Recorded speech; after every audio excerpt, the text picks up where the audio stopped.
Nagpapasalamat ako kay Lord kasi tinulungan niya ako na talagang forgive yung taong ko totally 100%. Dito sa recollection, share ko yung problem ko and na-outcome ko yung galit ko sa father. Marami kaming natutunan. Nag-enjoy tsaka masaya. Salamat. The recollection was amazing, enjoyment. Na-release ko lahat ng mga kino-conquer ko dito sa loob ng aking puso. First time sa buhay ko na ang saya-saya sobra. Yes, sa church, sa saya. Babalik kami.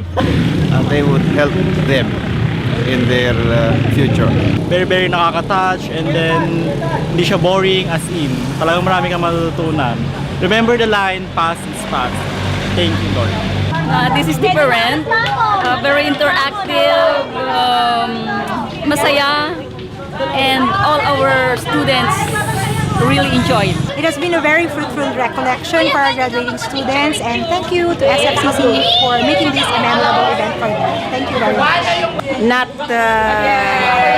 the same as that of the traditional one.